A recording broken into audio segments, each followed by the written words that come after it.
Olá, bem-vindos ao Metamorfose. Hoje temos de volta a Gabel. Olá, Gabel. Olá, Pedro. A Gabel vai-nos contar de como tinha um plano mais ou menos sólido para ir para um determinado país em África e acabou por ir parar à América do Sul. Fiquem por aí, vão curtir.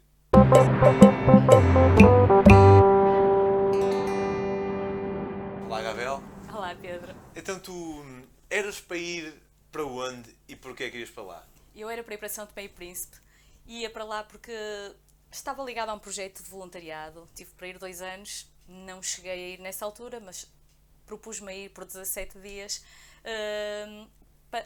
para visitar umas amigas que estavam a fazer voluntariado e com quem eu estive para fazer também, a acompanhá-la durante esses 17 dias em São Tomé e Príncipe. E foi daquelas... Eu não gosto muito de planear viagens com tempo. Geralmente decido os destinos em cima da hora e deixo-me ir. São Tomé, como ia visitar essas amigas e estar ligada a esse projeto de voluntariado, foi marcado com tempo. Férias marcadas, na altura tinha um emprego certinho, com dificuldade em alterar férias. E mala cheia ainda, porque levava todas aquelas coisas que eles tinham saudades de Portugal. Então... No dia em que éramos para ir para São Tomé e Príncipe, cheguei ao aeroporto, ainda não havia facilidade, isto passou-se em 2001, ainda não havia facilidades de consultas de internet, de marcar e remarcar coisas.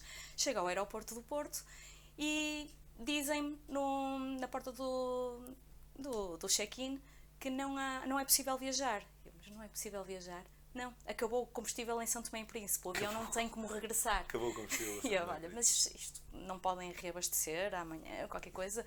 Não, nós não sabemos, não temos ideia se isto vai demorar uma semana, se vai demorar um mês a resolver o problema. Portanto, não podemos fazer nada. Isto era um domingo. Na altura, eu tinha comprado os bilhetes na TAP, lá está, não dava para comprar online, comprei na TAP, na Avenida da Boa Vista, portanto a minha única hipótese era, na segunda-feira, ir à TAP ver que alternativas tinham. Segunda-feira vou à TAP e dizem-me que ainda há uma alternativa para ir na quinta-feira via Gabão, mas que não havia garantia que no Gabão ainda houvesse combustível na quinta-feira, portanto não podiam garantir nada da viagem e ainda que tinha que pagar mais 75 contos, ainda estávamos em escudos, que é uma quantia ainda razoável, para poder ir via Gabão. E eu, ok, então não é nada certo, eu não tenho facilidade em trocar férias, não quero deitar fora uma semana. Pronto, olha, dá para devolver o dinheiro. Trabalhava na Ótimos. A nós, atualmente. Nada a ver com o que tu fazes hoje em dia? Nada a ver com o que faço hoje em dia. Trabalhava no controle de gestão, economia, nada a ver. Então, pedi o dinheiro de volta. E vou à agência de viagens que havia por baixo da minha casa, onde já me conheciam-me de ir comprar só voos soltos, porque lá está, na altura não havia estes motores de busca, nem podíamos comprar online. E na agência de viagens perguntei, olha, tem alguma coisa em promoção, voos? E eles, para quando? Para hoje. Ficou a olhar para mim, para hoje. Temos para o Rio de Janeiro. Serve. Serve, pode ser, siga. Mas já tinha tinha começado com a profilaxia da malária, tinha tomado as vacinas, tinha ido a uma consulta de viajante pela primeira vez na minha vida. E estava numa fase, lá está, o facto de trabalhar numa empresa com o horário certinho, ainda em início, em que tu andas sempre acelerada, não era para o Rio de Janeiro que eu queria ir, não me apetecia estar numa cidade, apetecia-me estar isolada, num destino mais como São Tomé e Príncipe, onde era suposto eu ir, era. Então lembrei-me, pronto, ok, vou para o Rio, chego ao Rio, durmo uma noite e no dia a seguir tento arranjar um voo, um transporte para a Amazónia, por exemplo. Aproveito a medicação da malária e é um sítio onde eu gostava de ir, porque não agora? Já tenho medicação e tenho, não é? Deixa-me aproveitar. Eu tenho família no Brasil, no Rio de Janeiro. Então, a minha mãe, por coincidência, tinha ido nesse dia, na véspera à noite, para o Rio de Janeiro. Aí eu esperei, dei-lhe tempo para chegar e liguei-lhe a perguntar se tinha chegado bem e perguntei, olha, achas que os primos me podem ir esperar ao aeroporto e dar guarida uma noite amanhã? E ela, sim, mas vais fazer escala aqui para ir para São Tomé? Não, mudamos de destino. Pronto. A escala no meio. Não tinha muita lógica, ela estava ali toda baralhada. Pronto. À noite lá embarcamos, Rio de Janeiro. Chegamos ao Rio de Janeiro, os meus primos foram buscar, dormimos lá e eles ainda tentaram convencer-me a ficar no Rio. Eu, não é isto que eu quero. Quero ir para a Amazónia. Achas que podemos ir aí a algum sítio onde possa comprar um voo mais ou menos em conta para Manaus? E eles, é mesmo isso que queres? Eu, é. Pronto, lá fui, comprei numa agência, tinha que ser presencialmente, na altura comprei o voo para Manaus, sem fazer ideia o que é que ia fazer para Manaus. Aterro em Manaus e aparece-me logo um tipo, aquilo também não era muito turístico na altura, estamos em 2001, aparece-me logo um tipo a dizer, olha, queres ir para a selva? E eu quero, é mesmo isso que eu quero. Isto é a minha agência de um português, o Carlos. Eu, tá bem, fixe. Raios para o Carlos. Opa, e compro-lhe... eu na altura, como isto não foi nada pensado, era, se calhar, e o que é que tu tens aí? Ela, tenho 3 dias ou uma semana. E eu, se calhar 3 dias, o que é que fazem 3 dias? E depois inventava qualquer coisa. Eu, não, uma semana é muito melhor, vais fazer caminhadas longas na selva, andas muito mais, o barco leva-te muito mais selva dentro. Íamos de barco e o barco acompanhava-nos durante a semana toda. Pá, eles convenceram que era mesmo fixe porque íamos entrar muito mais pela selva dentro, pelas comunidades, pelas tribos. Pronto, está bem, vão os 6 dias. Aquilo ainda era caro para quem vai dormir em redes na selva, mas já que estava ali, era uma oportunidade. Sim. E não havia... Eu, sim, pronto, ok, vamos lá os 6 dias, eu quero quanto mais fundo na selva, melhor. E lá entramos no barco, era um barquito não muito grande, mas fixe o suficiente, dormíamos em redes na primeira noite que foi passada no barco. Ia um australiano e um neozelandês no barco, para além de um guia que nós tínhamos, que depois descobrimos que estava com malária, coitado, andava todo. E eu, o tipo do barco, o dono do barco, que era ao mesmo tempo cozinheiro. E lá fomos nós, espetacular. Eu com a minha mania de água, também sempre um calor desgraçado. Eu, olha, quando é que posso mergulhar? Quando é que posso tomar banho? Isto, pai, de hora em hora, lá estava eu, olha, posso dar mergulho? Não, tem crocodilos. Temos crocodilos. Até que houve uma altura em que eles deviam estar fartos de me ouvir. Ok, pronto, olha, mergulha, vamos parar aqui. O australiano e o neozelandês ficaram a pescar, improvisado, com um fio de nylon, etc. Inventaram uma cana de pesca e ficaram a pescar enquanto eu nadava descansada no rio. Quando subo para o barco, depois meia hora a deliciar-me em água um bocado quente demais até para o que eu queria, subo para o barco e ele, estava nadando com piranha. Estás a gozar? Ele, estou gozando não. E pesca logo, saca uma piranha e põe o fio de nylon no dente e ela automaticamente corta o nylon. Sério? É piranha ou não é? Logo, tenho ali notas mesmo que tenho os dentes afiados e ok, pronto, já cá estou. Mas será que eles atacam mesmo os humanos ou atacam outros peixes? Olha, eu acho que eles devem atacar se calhar se tiver sangue e se tiver um cardume, uma piranha solta ou assim, imagino. Fiquei um bocado na dúvida, acho que há essa fama. Olha, a mim não me atacaram, não devem ter gostado de mim. Ou não tiveram visibilidade, que a água era tão baixa. Mas não sei, provavelmente atacam mais outros peixes e não sei se virem sangue ou se tiverem em cardume, se calhar de uma ferradelazita, não sei. Não fizeram nada. Pronto, lá continuamos viagens, aquilo é lindo, vais vendo aqueles golfinhos cor-de-rosa de rio, da Amazónia. Golfinhos cor-de-rosa, nunca vi nem online. Não sei se eles chamam botos, eu chamava-lhe golfinhos cor-de-rosa. E é muito tipo...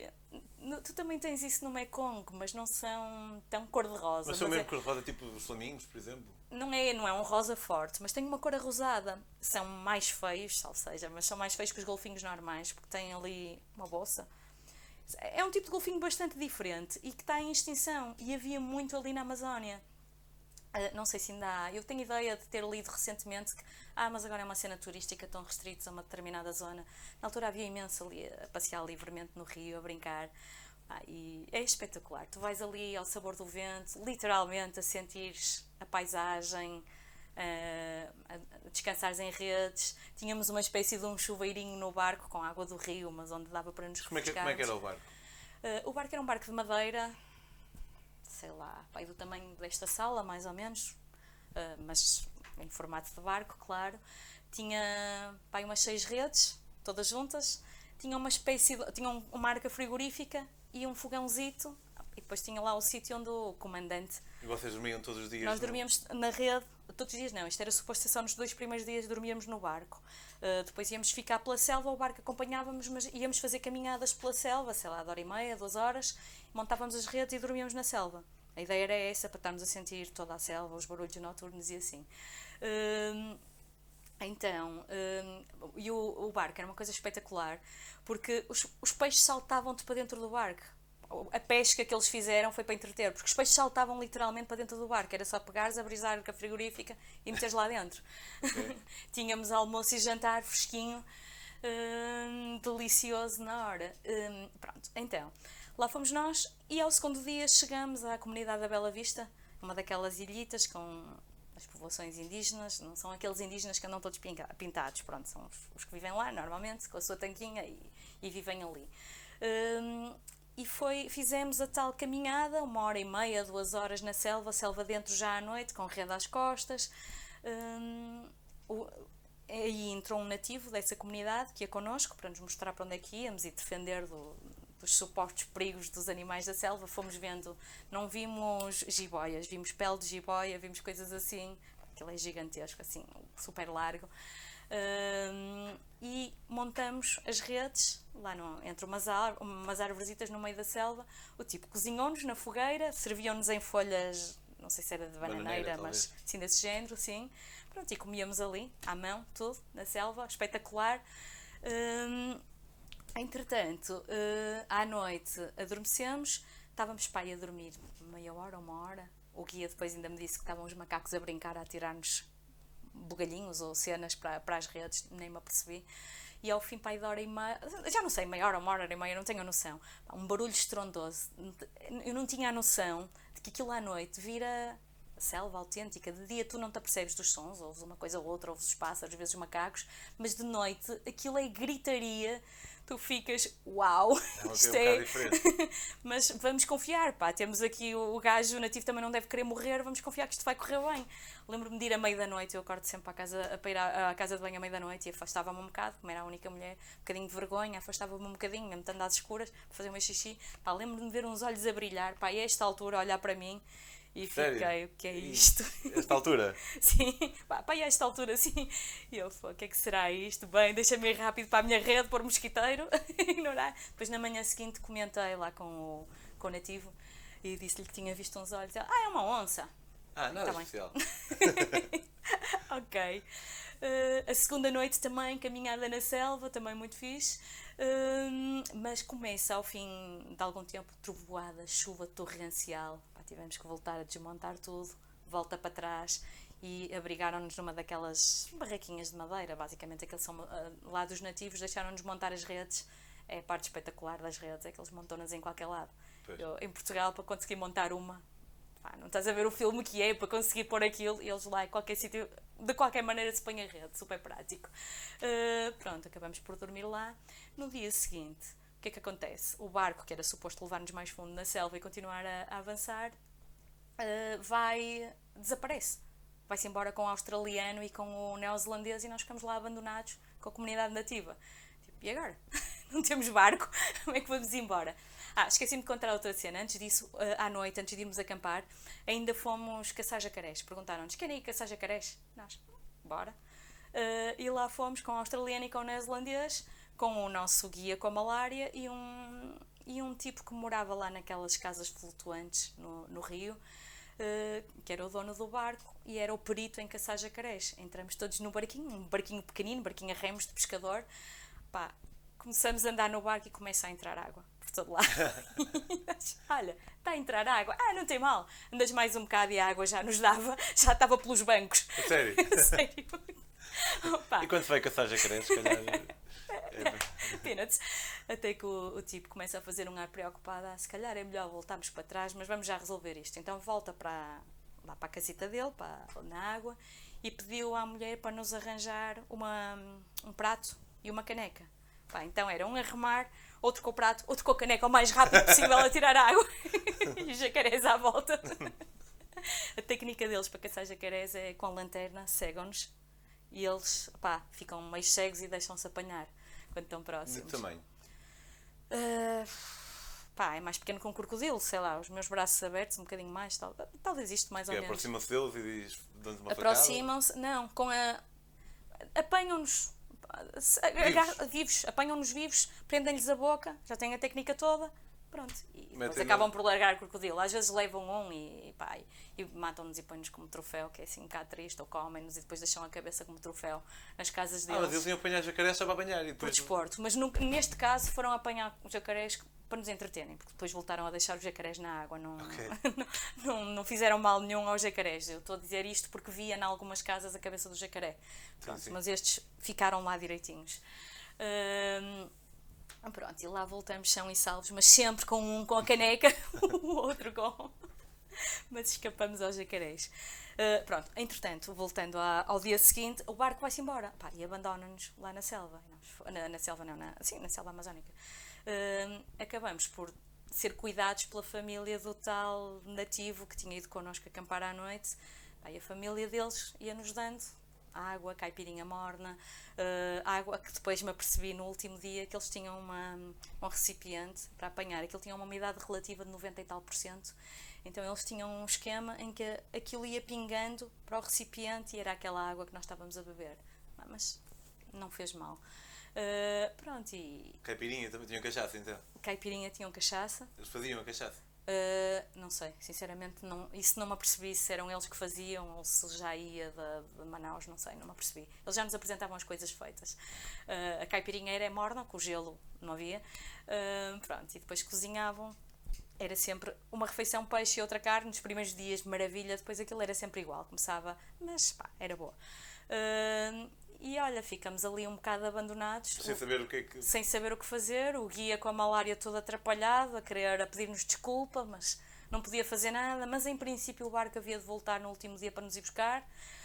Mas isso foi ao terceiro dia? Isto foi ao terceiro dia, do terceiro até ao sexto, em que era suposto andarmos com o barco mais fundo pela selva, andou o coitado do guia a tentar pedir um barquinho emprestado, íamos a remos até uma cascatinha, íamos não sei onde, pá, eu como adoro crianças, adotaram-me e adotei as crianças de lá da aldeia, da vila, os tais que nos davam de comer, tinha 3 miúdos pequeninos, o Dunga, a Daiane e a Mariane, vinham brincar connosco, pá, e fartava-me de andar à cambalhota com os miúdos, a jogar jogos, etc. Dava vontade de os trazer na mochila, sabes? E eles, leva-me para Portugal, eu meto na mochila. Andávamos a jogar com os miúdos da aldeia, eles não vão à escola. Pá, porquê que não vais à escola? Fazer o quê? Tenho umas escolitas, mas não, ninguém vai. Vão ajudar os pais, lavar a roupa, vão para o rio. Pronto, não... Mas a família foi impecável connosco, acabou por nos acolher ali, emprestava-nos um barco, tentava... Agora, a parte que era suposto nós fazermos nos últimos 3 dias foi cortada. Ainda nos levaram ao Hotel Ariaú, porque tinham lá não sei quem, aquele hotel na selva, não sei se conheces. De repente fomos da selva para o luxo, com cabana do Tarzan e coisas ao topo das árvores, os macacos a passearem lá, dão também um roubão de coisas e tal. Mas isso fazia parte do tour ou foi não tinha nada a ver, foi uma coisa que o coitado do guia com a malária arranjou para nos tentar compensar e fomos lá passar uma tarde e viemos embora outra vez. Pronto, acabou por valer muito pela parte humana, o contacto com a comunidade, mostraram-nos como faziam a mandioca, como construíam as casas elevadas para quando as águas chovem e por causa dos animais rastejantes, etc., para não entrarem em casa. Pronto, foi giro, mas ficamos um bocado revoltados com os gajos que nos tentaram cobrar imenso por dia, cobraram, e que nos tentaram vender mais dias porque nos iam levar mais fundo. Quando o barco foi-nos buscar ao último dia, mas cortou-nos um dia. Nós éramos supostos chegar à noite e o barco vai-nos buscar, mas vai diretamente porque a seguir tinham que enganar outros gajos a seguir que já tinham comprado. Chegamos lá de manhã. Quando chegamos a Manaus, quisemos negociar. Só um parênteses, nós em Manaus, à ida para lá, ficamos num hotel que tu chegas, para mostrar um bocadinho como as coisas são relativas e estamos tão habituados aos nossos níveis de conforto e depois é tudo mesmo relativo. No primeiro dia chegamos lá, ficamos num hotel qualquer que consideramos uma espelunca, com bichinhos na parede, o chuveiro é daqueles que abre, agora estou mais que habituada a isso, mas na altura em que abres e pronto, e não tens sequer a polibana, é o chão todo, tens o chuveiro, tens a sanita e acabou. E nós ficamos assim meio a torcer o nariz. No último dia, quando voltamos ali, uau, pá, que luz, olha uma aranha na parede, um bichinho, sabes, aquela cena de fogo, isto é tão bom, como é que nós somos tão esquisitos, dar valor às coisas que temos. Mas pronto, chegados a Manaus, correu-lhes mal porque normalmente depois percebemos pela polícia, que nós fomos à polícia e andamos escoltados e não sei o quê, que eles tentam esta técnica de fazer as pessoas ir 6 vezes, porque a maior parte das pessoas vão com uma viagem de 6 dias, vão com a viagem de uma semana e encaixam logo na viagem, não têm tempo de se queixar. Nós tínhamos mais dias livres, portanto ainda ficamos lá uns dias e chegamos e liguei logo para o gajo, olha, isto acabou um dia mais cedo e tiraram-nos o barco, não fizeram nada do proposto. acho que tenho que nos devolver pelo menos um dia. Eu ainda daquelas que trabalhava em empresa certinha, quero tudo direito, quero tudo, pá, toca a reclamar. E ela, sim, olha, às 5 vão aí ter com vocês, o dono da empresa, tentaram passar de uns para os outros as culpas. E nós estivemos das 5 às 7h30 à espera, à porta do tal hotel, e nada, ninguém aparece. Ligamos outra vez. E eles ameaçaram-nos, eu já não me lembro concretamente como, mas e o gajo não apareceu, iam empantando, epá, olha, não vamos devolver nada. E eu lixada, tinha a mania da justiça e não sei o quê, vou ao posto de turismo. Fui ao posto de turismo e eles disseram, olha, eles têm esta técnica de, já houve mais queixas, mas não o suficiente para abrirmos um processo contra eles, porque têm esta técnica de tentar vender os 6 dias e as pessoas não têm mais tempo. Por favor, apresentem uma queixa na polícia porque precisamos mesmo que isto não volte a acontecer. Bem, nós vamos para a polícia. Quando falamos na polícia e demos o nome da agência e do tipo, o que é que eles nos dizem? Esses tipos são perigosos, vocês não vão embora sozinhos, agora à noite, vão connosco. Mas isso não era a agência do Tuga? Do Carlos? Era a agência do Carlos, do Tuga, eu não quero mais Tugas.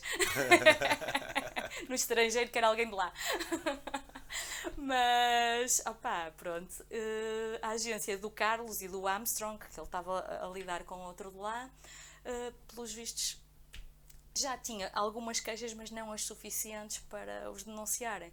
E pelos vistos eram perigosos. A polícia mete-nos nos carros dele. Onde é que vocês estão hospedados? Nós vamos levar-vos. Lá preenchemos a queixa. Eu tenho aquilo anexo no álbum de fotografias, que ainda era daqueles em papel.